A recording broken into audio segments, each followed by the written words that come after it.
Assalamualaikum warahmatullahi wabarakatuh. Perkenalkan saya Winda Rahma Maulida dengan NIM D1120210361.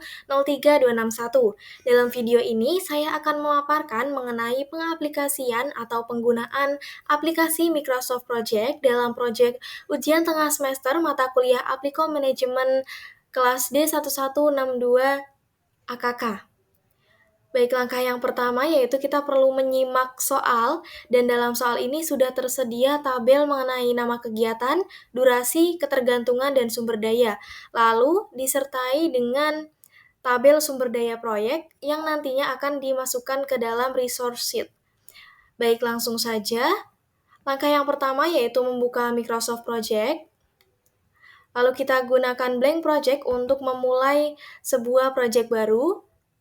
Di sini sudah tersedia task name, duration, start, dan finish, dan dilengkapi juga dengan predecessor dan resource name.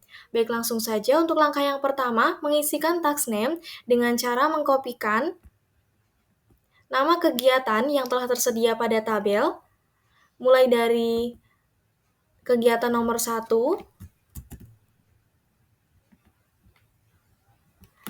copy, paste dalam tabel task name.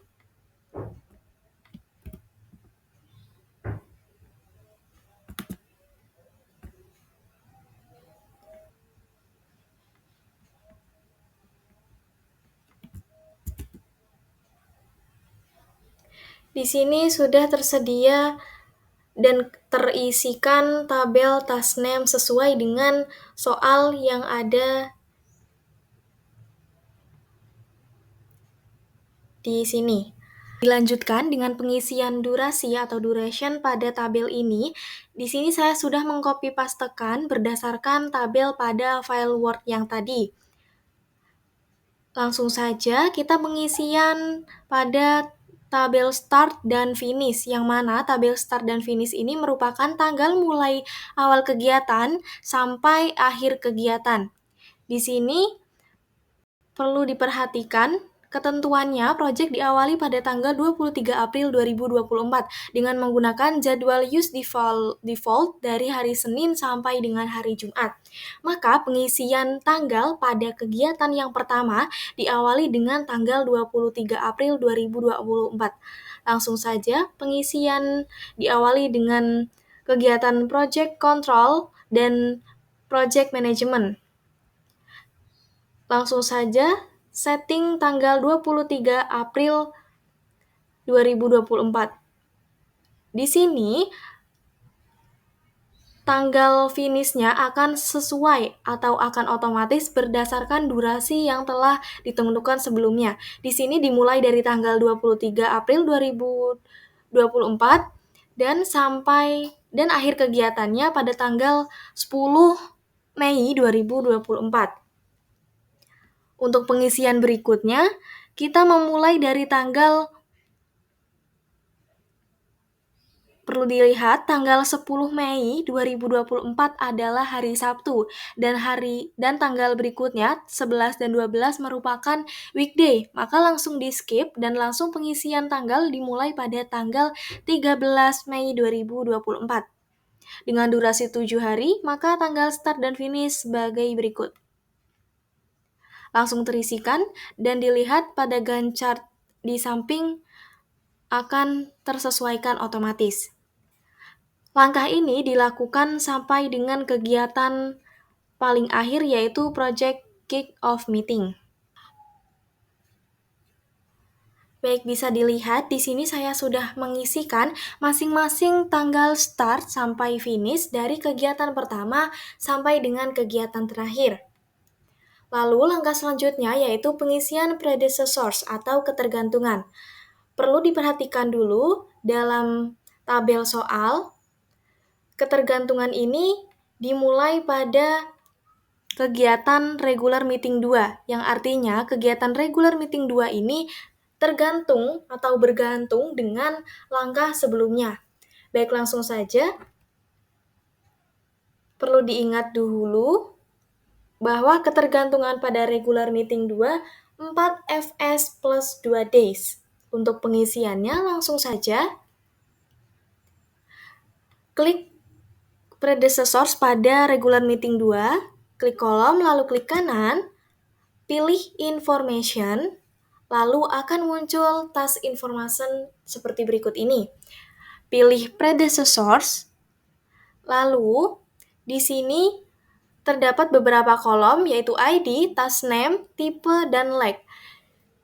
Berdasarkan tabel sebelumnya, regular meeting 2 ini tergantung kepada langkah sebelumnya, yaitu langkah nomor 4. Lalu klik enter, maka langsung muncul task name atau kegiatan nomor 4-nya, yaitu regular meeting 2.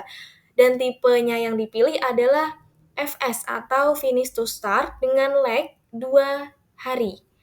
Lalu isikan 2, klik OK, maka predecessors pada kegiatan regular meeting 2 akan muncul yaitu 4 FS plus 2 days. Dilanjutkan dengan predecessors regular meeting 3 yaitu 5 FS plus 1 days. Klik kanan lalu klik pilih information. Lalu isikan 5 pada ID-nya. Dengan tipe finish to start dan lag-nya 1 hari. Klik OK. Maka akan sesuai dengan tabel ketergantungan ini. Di sini regular meeting 4 hanya bergantung pada langkah nomor 6, tidak terdapat jeda atau lag berapa hari. Langsung saja cara mengisikannya sama, klik kanan, klik information, pilih predecessors dan isikan cukup dengan angka 6. Lalu klik enter. Akan muncul seperti ini. Nah, di sini perlu diperhatikan pula terdapat ketergantungan yang minus, yaitu pada progress report review 4, yaitu 11 FS minus 1 day. Cara pengisiannya, progress report review 4, klik predecessors-nya, lalu klik kanan, isikan 11 pada ID-nya, dan pada lag-nya kita pilih yang minus, yaitu minus 1 hari. Nah, maka di sini predecessors akan sesuai dengan tabel sebelumnya. Maka perlu dilanjutkan pengisian predecessors atau ketergantungan pada semua kegiatan dari awal sampai dengan akhir.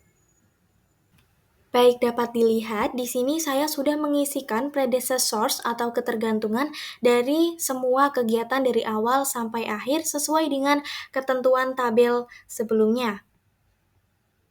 Baik, langsung saja lanjut ke langkah berikutnya yaitu change working time atau menambahkan atau mengubah jadwal pada kalendernya. Di sini disesuaikan dengan ketentuannya yaitu menentukan jadwal proyek bila ada hari libur sesuai dengan kalender bulan Mei 2024 dengan menggunakan change working time.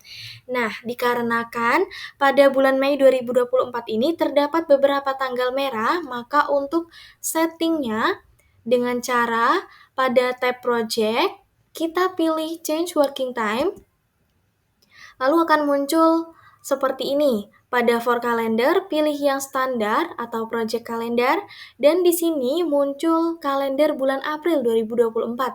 Namun, karena kita akan mengisikan tanggal merah pada bulan Mei 2024, kita ubah kalendernya terlebih dahulu.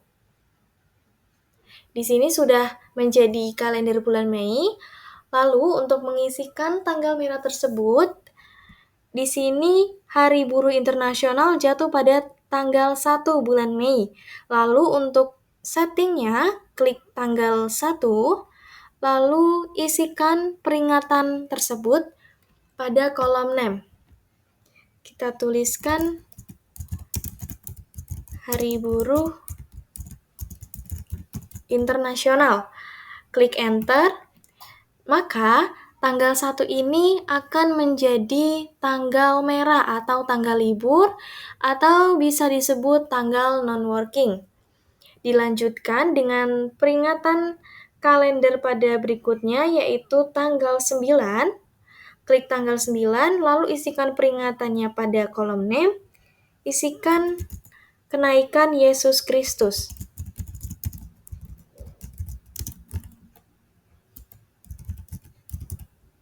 Klik enter, maka di sini tanggal 9 juga akan menjadi tanggal non-working.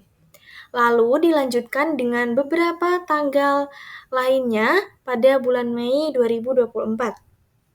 Di sini ada tanggal 10 yang merupakan tanggal cuti bersama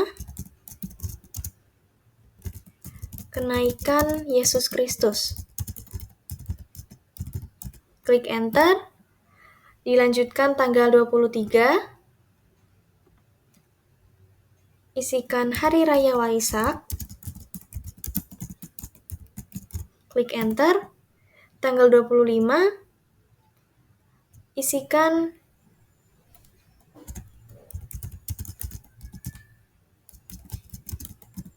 cuti bersama Waisak.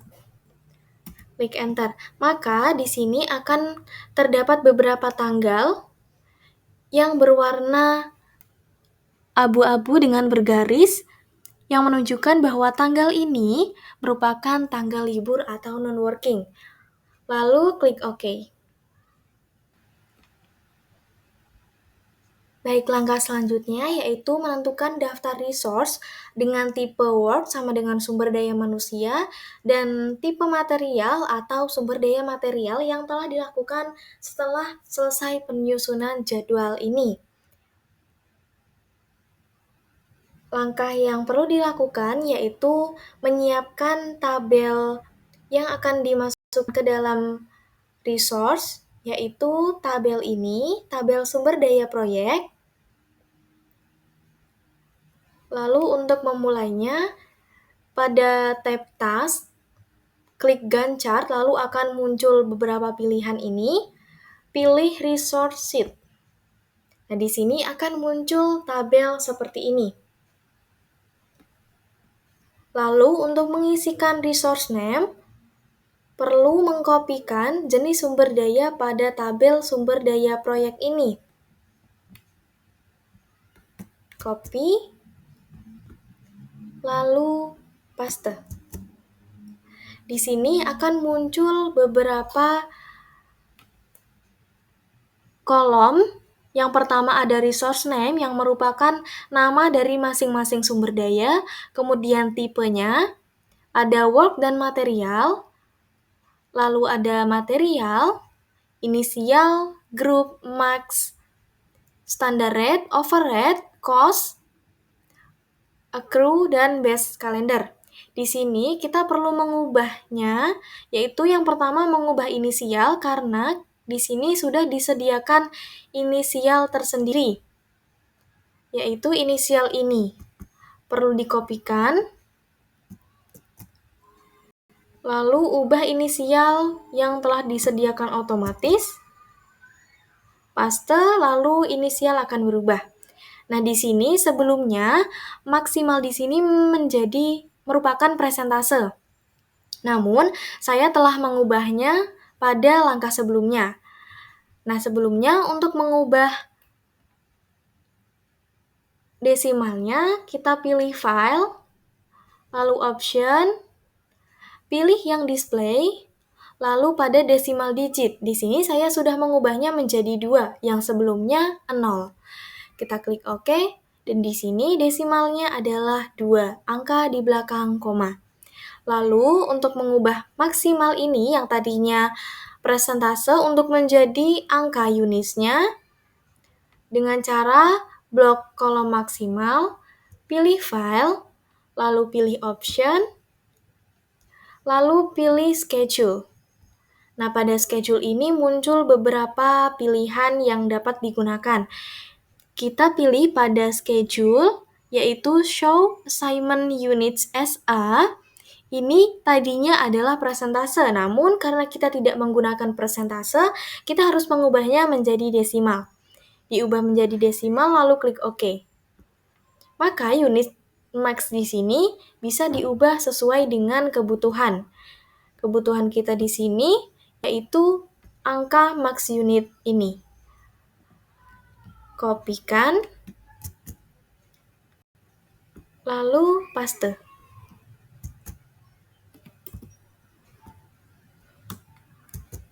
Nah, maka unit max di sini sudah terubah sesuai dengan kebutuhan kita.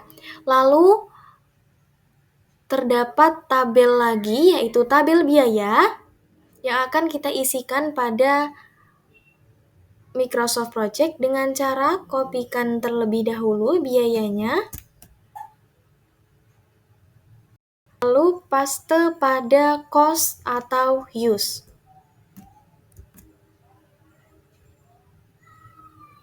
Nah, di sini terdapat biaya sesuai dengan biaya tabel sumber daya sebelumnya. Resource sheet selesai, lalu kita kembali ke Gantt chart dengan cara klik Gantt chart pada tab task. Akan muncul tampilan seperti sebelumnya. Di sini kita akan menggunakan resource sheet tersebut untuk mengisikan resource name dari masing-masing kegiatan dari awal sampai akhir. Perlu diperhatikan sebelum mengisikan resource name, kursor harus berada pada kolom yang akan diisikan, yaitu kolom resource name dengan kegiatan regular meeting 1. Caranya, klik tab resource, lalu klik assign resource. Nah, akan muncul tabel atau text box resource sebagai berikut ini. Langsung saja, untuk pengisian assign resource ini harus memperhatikan tabel terlebih dahulu. Di sini, tabel resource atau sumber dayanya yang dibutuhkan mulai terdapat pada kegiatan regular meeting 1 dengan sumber daya SP, DP, KE3, MP, MO4. Di sini, SP, DP, dan lain sebagainya merupakan singkatan atau inisial dari sumber daya proyek yang tersedia. Jadi, ketika pengisian tersebut harus memperhatikan pula inisial dan jenis sumber dayanya, seperti SP merupakan inisial dari sponsor proyek, DP inisial dari direktur proyek, KE komite eksekutif, dan lain sebagainya.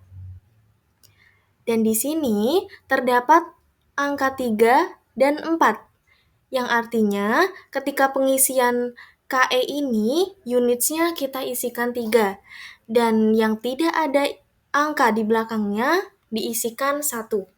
Langsung saja untuk pengisian regular meeting 1, SP, DP, KE, MP, dan MO. SP merupakan singkatan dari sponsor proyek dengan unit 1. Sponsor proyek, isikan unit 1, klik enter. Lalu DP merupakan singkatan dari direktur proyek. Unit diisikan 1, klik enter. Lalu KE atau komite eksekutif 3, klik enter.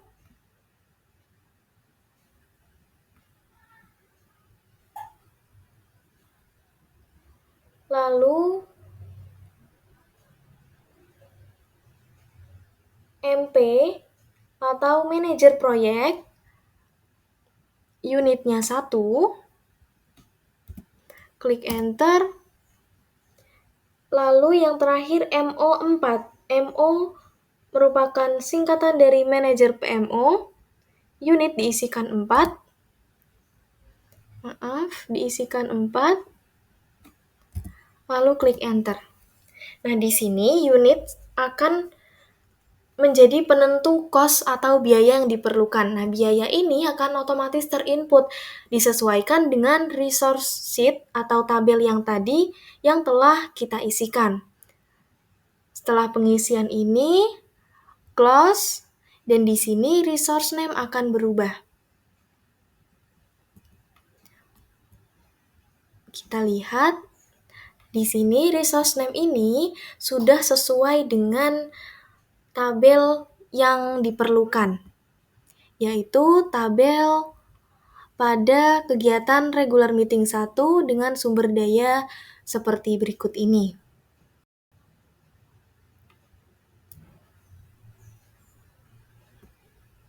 Di sini disesuaikan pula otomatis akan terinputkan resource name ini pada batang Gantt chart di sebelah kanan. Langkah-langkah ini dilakukan pula terhadap kegiatan dari awal sampai akhir. Baik, bisa dilihat di sini, saya sudah mengisikan semua langkah-langkah tersebut pada resource name di semua kegiatannya. Di sini terdapat task mode.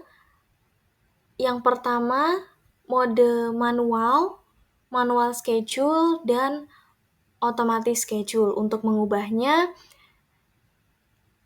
jika ada keterangan merah-merah di garis bawah maupun itu di start ataupun finish, kita perlu klik task mode menjadi schedule auto atau otomatis schedule yang akan merubah tanggal start maupun finish-nya menjadi lebih benar dan lebih tepat. Nah, di sini hasil akhirnya menunjukkan bahwa pengisian resource telah dilakukan yang ditunjukkan dengan terisinya kolom resource name ini yang diikuti dengan keterangan pada Gantt chart di samping ini. Terlihat sudah terisi, dan pada proyek ini masih terdapat beberapa kegiatan yang menunjukkan over allocated atau penggunaan berlebihan yang disimbolkan dengan gambar orang berwarna merah pada bagian kiri task mode. Dan dapat dilihat pula dengan cara klik Gantt chart, resource sheet masih terdapat beberapa yang berwarna merah yang menunjukkan over allocated atau penggunaan berlebihan, yang artinya harus memiliki solusi pada Gantt chart dengan cara mengurangi jumlah persentase maksimalnya atau maksimal unitsnya, atau bisa dengan menambahkan hari kerja dengan jumlah petugas kesehatan yang sama, atau juga dengan menambahkan jumlah sumber daya manusianya. Dengan demikian, proyek ini akan dilakukan tanpa adanya over allocated. Dengan demikian, proyek UTS menggunakan Microsoft Project pada mata kuliah Applikom telah selesai, yang mana telah mengerjakan semua penugasan yang telah ditentukan. Terima kasih. Wassalamualaikum warahmatullahi wabarakatuh.